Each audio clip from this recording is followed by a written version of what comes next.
Make It Right, the manufacturing podcast. Within crisis are the seeds of opportunity.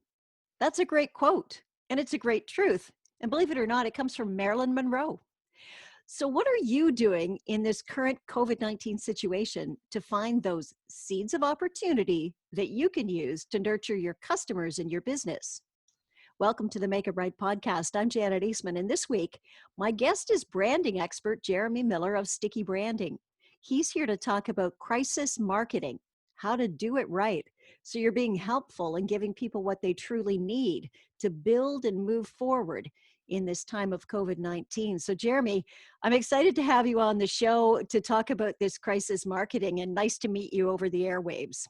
Likewise, thanks for inviting me today. And what a timely moment that we're all going through. It's this after coronavirus world has changed everything. I know it is kind of a brave new world. And I love talking about marketing, especially in a situation like this, because there's a lot of marketing going on right now. So how do you do marketing right so you don't look like you're taking advantage of people in a time of weakness or in a time of fear? Well, I think the first thing to recognize is we are actually in a time of fear.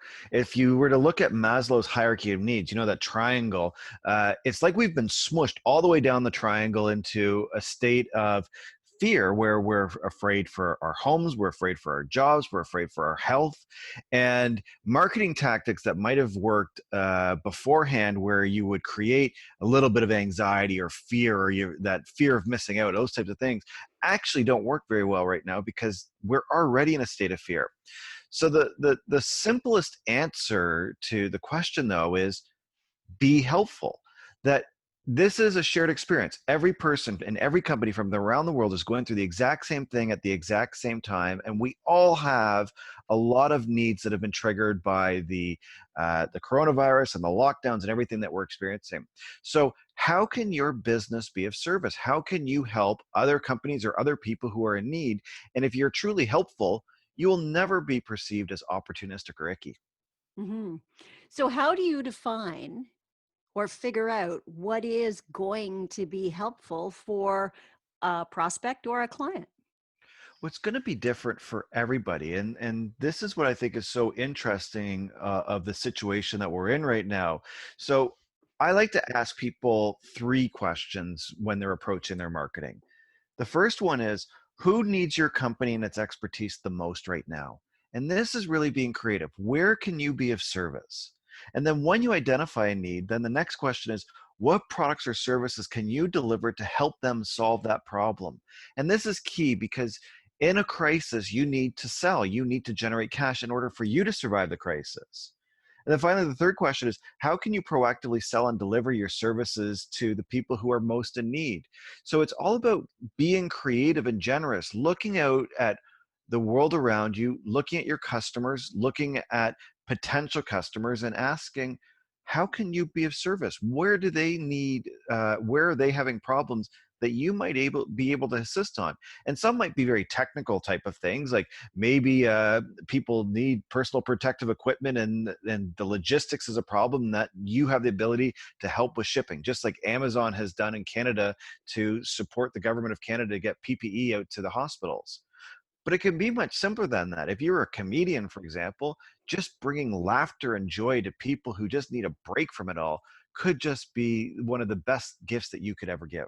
hmm I'm thinking about, you're a company, you've got a product, you've got a way of selling it, you've got a way of looking at it. And, you know, in this particular moment, you're trying to sell that same thing in the same way, but sometimes you have to totally rethink your business. Like there's, vodka businesses up here who've shifted from making vodka to making, hand sanitizer to be helpful and to keep their business going. I guess it's different for every business, but you really have to look at what you do, and you may have to significantly modify your offering in order to hit that helpful spot, right? Exactly. And the reality is pretty much every value proposition has been forced to change in the last several weeks. That I really think there is a dividing line, which is BCAC, before coronavirus, after coronavirus. And after coronavirus, you do have to be sensitive to the times, both in not only how you market and sell your products and services, but also how they're used, where they fit, all of that. It's so the companies that are truly tone deaf are the ones that are still trying to hold on to what was life BC, and it is no longer life BC.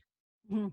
Can you, I know we're really early into this, but you've been through crises before. So can you share some stories where you've seen something like this really work?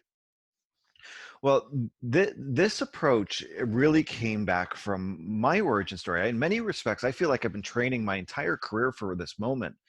And so my background and where people know me is through sticky branding. I'm an author and a speaker. I've written books like Sticky Branding, Brand New Name, and I've told my story many, many times in that. But what I haven't talked about very often is that I grew up in a family business that was in the recruiting sector.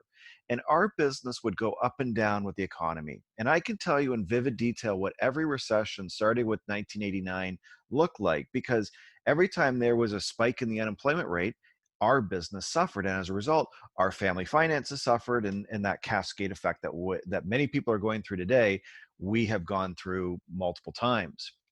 And what happened when I joined the company in 2004 is I joined the business at a point where we were in a growth market. But from the moment I started, we had the fear of the next recession always lingering, and we made a commitment to ourselves not to fall down. And so we built a strategy or a contingency plan early on of what we would do when the next crisis struck. And what it was to be very agile and adaptive to replace the customers that were being taken.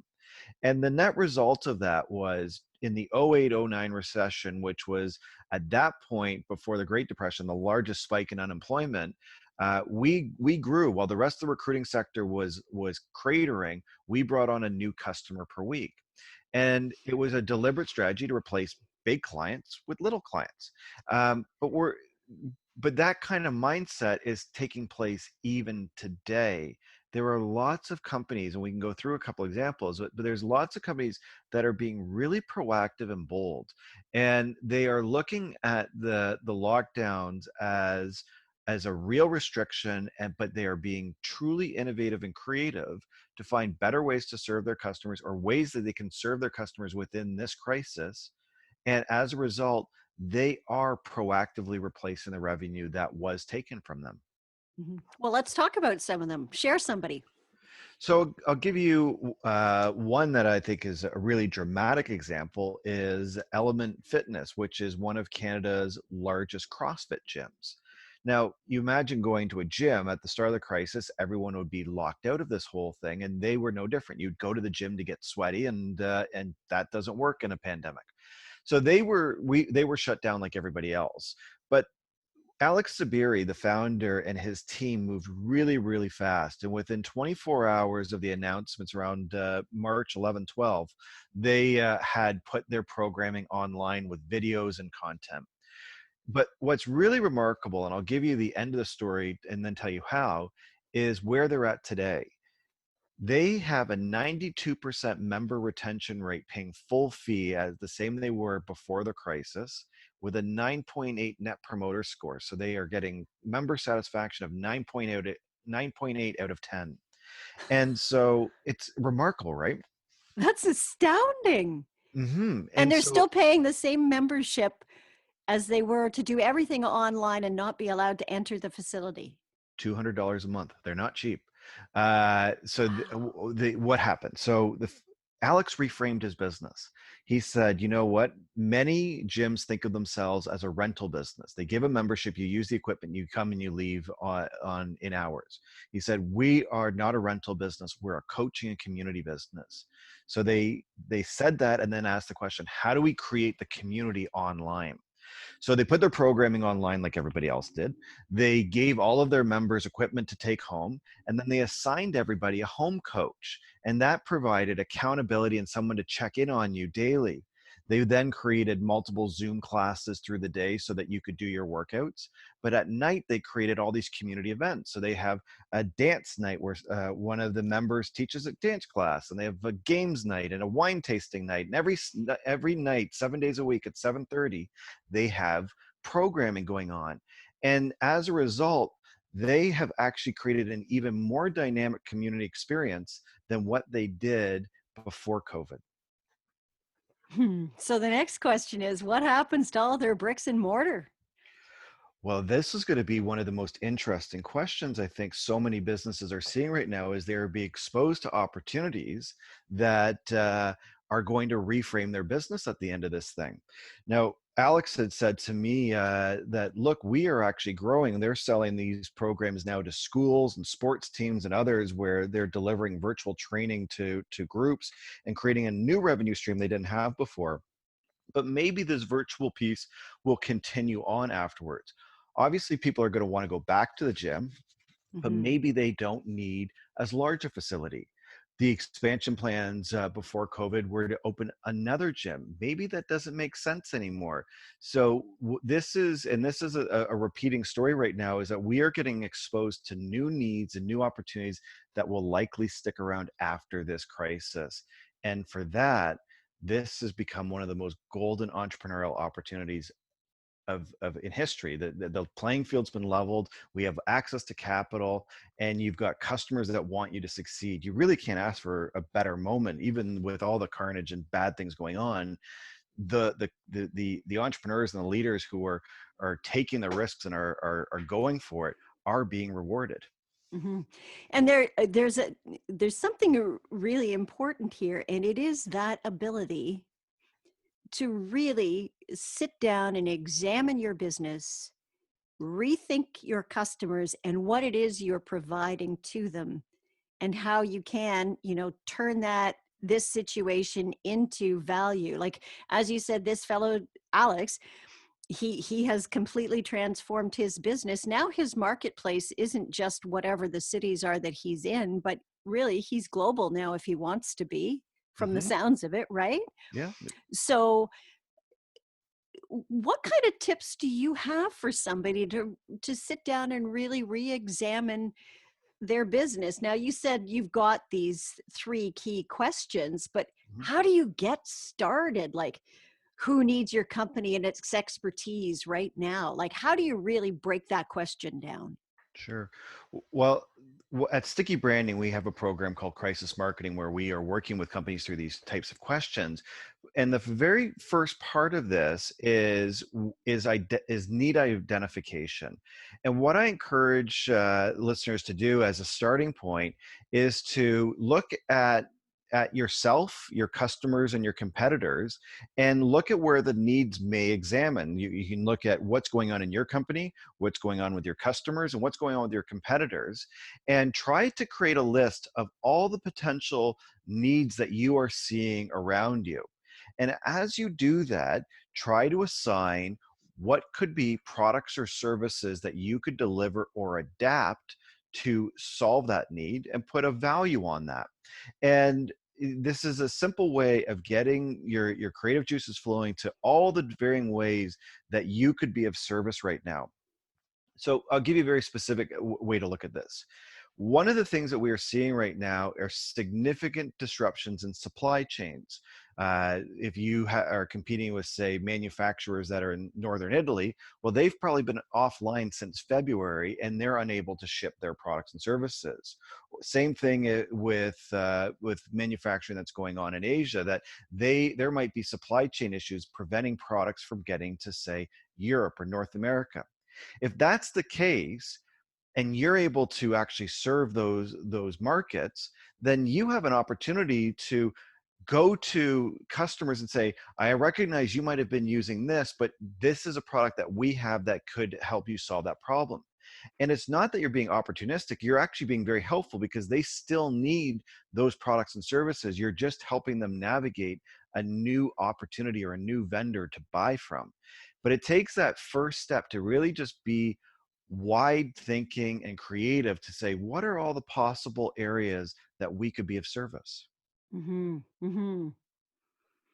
I think that's a brilliant idea, and you really have to put your thinking cap on to break that down. And I guess it's sometimes very useful to have a guide who can pull those questions out of you to make you rethink, because I think oftentimes business owners, we all get kind of in our own little box and go, well, this is kind of what I do, man, and Mhm. I don't know what to do right now. So you need somebody to kind of poke at the box and go, well, what about this and what E- about that, to help you sort of move beyond those walls that you've put around yourself. For sure. Yeah. Coaching and perspective is huge. But the other part of this whole equation is action. This is an environment that is moving incredibly quickly. All of your competitors are acting at a pace that we keep using this word unprecedented, Mhm. and it's overused, but it's true. We are seeing companies executing programs in weeks that would have taken them months or years beforehand. And as a result, the the companies that are acting first and adapting fastest have the advantage, but that means everybody is leveling up at an incredible pace. So when you identify a need, then my primary recommendation is build a simple sales sheet, build an offer, and go and pitch it 10 or 15 times and validate, does the need exist? It's Mhm. going to be in the work you do, in the sales work you do, whether you are surveying customers, selling to customers, or delivering to customers, that is going to tell you if you're on track or not. If you think you can ride this out on the sidelines and time when to come into the market, this opportunity is going to pass you by big time. Mhm. And this really is the perfect opportunity now to try things and find out if they work or if they don't, right? Because what have you got to lose? I mean, And well, customers are so generous right now. Is mhm, this is like the Element example. Uh, their members want them to succeed. But I'll give you another very simple example. I've been working for several years with one of Canada's largest ice cream manufacturers called Central Smith. And at the start of the crisis, their factory store was closed down, but they had all this overstock. So Jillian and Megan, two of their young employees, put up a Shopify account in a week, and they put up all the overstock there. And in the span of a week, they sold out all the overstock, and they actually did in 1 week 10% of last year's revenue on the store. And since then, it has leveled up multiple times. wow. And why? It's the community. The local chamber of commerce promoted it for them. The local food association promoted it from them, and they had lineups of cars driving to the factory, and they were putting the tubs of ice cream into their trunk. Mhm, mhm. And there is a community sense there. Like if somebody is using your services and they like your business, they are going to try very hard to keep you in business so you're around when this thing passes. Exactly. And but there's another side to this. It's also how you treat your employees. That those good vibes, the employers and the companies that are working hard to keep their people employed are also being rewarded by the community. And Central Smith is one of those companies that have really done a great job on that. They've even given their employees raises after the after this, because of the kind of work they're doing, and the risks and everything else, that they are so appreciative of the contributions that people are making, that they are giving back not only to the community but to their people. Mhm. You did mention this, but I want to just sort of dig into it a bit more. But what do you say to those people who are sitting here holding out until this passes, thinking that they can time the market and get back out in front of clients and prospects again once this is passed? You can't. So realistically, there's three paths sitting forward to all businesses right now. You can exit, you can hibernate, or you can innovate. Now, exiting, we probably would never have talked much about this before coronavirus, but today in certain sectors, for example, restaurants and hospitality, the economics of that business model have been changed, and the restrictions on it are so great that it might be a moment in time where you take your chips off the table. No one needs to be a martyr and lose their house over their business. So that's a horrible thing to say, but I think that is a truth. But for everybody else, hibernation is probably the worst option, because waiting for this thing to recover is going to really set up your competitors and alternatives to rise up and innovate at this moment in time. One of the things that Element observed was many gyms at the start of the crisis just closed down for 3 weeks and thought they could come back. But by the time they came back, the members had already moved on and found alternative sources. So Element Speed gave it its advantage, and why it maintained that 92% member retention rate. Whereas other gyms who couldn't act as quickly or didn't act as quickly have basically lost their businesses. Hmm. So you had mentioned this when you were talking about your experience with the recruiting company, and I'm thinking there's probably a bit of this in the Element story as well. But they must have been preparing just a little bit in advance, because you can't turn things around in like 24 hours and start putting videos out and things like that. They must have had a sense, especially if they were giving equipment to some of their members and things like that. They must have had a game plan sitting in the background somewhere. The irony is they didn't. So Really? and this happened, and I even can say this with sticky branding and how we launched and created the services we do today. In many respects, it is using everything you have at that moment in time. So it is true that Element was thinking and working on creating video content for an online platform, and they had been thinking about this, and they had invested in the lighting and the cameras. But the tyranny of having a successful business is it was too busy to ever move the projects forward that they thought they could move forward. But when the crisis started, they dusted off things that they'd been thinking about, and they just executed on it.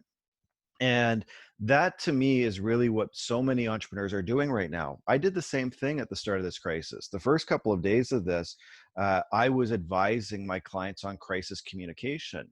But by the 15th of March, we could see that, or I could see all of my programming for my family business kicked in, and I saw that we were being thrown into a recession. And I approached my clients and said, "Look, we are probably going to see a decline of 30 to 50% of revenue in this calendar year based on what's happening." And I showed them, and we introduced the Leap Job playbook. But more importantly, we began innovating and adapting all of our services. And within 1 week, we launched Crisis Marketing and began promoting it. And since then, we have been bringing on a new client per week. And so my business has actually been growing because we are doing work that's so important. But it's like that line I used before. I feel like I've been preparing my whole career for this moment. Alex would say the same thing. He feels like he was preparing his whole career for that moment. All those things they'd been thinking about, all that infrastructure they invested in, all those things that didn't quite make sense, all of a sudden made sense, and they could apply it all. Hmm. So for those companies who were in that mindset or were sitting there, I mean, this really is the opportunity. This is like the goose that laid the golden egg in many ways, isn't it? Hmm. One of the things I'm observing within this, Janet, is that there's a mindset difference here, and I think there is an entrepreneurial mindset that the companies and the people that are thriving have a warrior mindset. They are thinking, they are behaving like this virus is not going to get me down. We're going to conquer this. We are going to overcome these obstacles. We are going to rise up, and we're going to fight, and we're going to move fast, and we're going to be great. And it's this challenge that they got punched and they're punching back. And that warrior mindset is something so powerful. And then there's another group that I would just describe as other, and they might not have gotten that yet, but everyone has it in them intrinsically. The thing is, we have been knocked down and affected in a way that is really jarring, that this is not a business crisis, it's a health crisis. And so while some of the early innovators and seasoned entrepreneurs are punching back really quickly, that doesn't mean that the market has passed you by. You still have an opportunity to stand up and to innovate and to be of service. The economy is just starting to reopen again. Now is the time that there is so many green shoots. So how can you be of service? Like you don't have to worry that, oh, I haven't done anything now. You still have time. Hmm. Hmm. Okay, so Jeremy, share some key takeaways that can help listeners really grab hold of this opportunity and run with it? So I think the first thing to recognize, and it's the theme for this entire conversation, is be helpful. That every person, every company, in every country is going through the exact same thing at the exact same time. So how can you be of service? And this is going to take some creativity or some thinking, but you have an opportunity to be helpful. So how can you change your value proposition or adapt your products and services for this moment in time, and then proactively go out and sell it? If you don't blow your own horn, nobody will. And in a crisis, the most important thing you can do is to sell your services so that you can generate cash, because you need cash to survive this. Do you have enough cash to get you through to June, to September, and then January? And so it's that connection of, when you're helpful, you will never be perceived as icky or gross. And when you are selling and proactive, you are actually being helpful because you're ensuring the people who need you are hearing from you. Hmm. And you also did mention earlier, treat your employees well. For sure. Well, the only answers I think you're going to find are not external, they're internal. And inside every organization is immense creative potential. So ask your team how they can help. Everyone's in this thing together, so they will. If you trust your employees, they will trust you. Hmm. Jeremy, really interesting conversation, lots to think about, and I really appreciate your time today. Thank you so much. My pleasure. Thanks for having me on the show. My pleasure.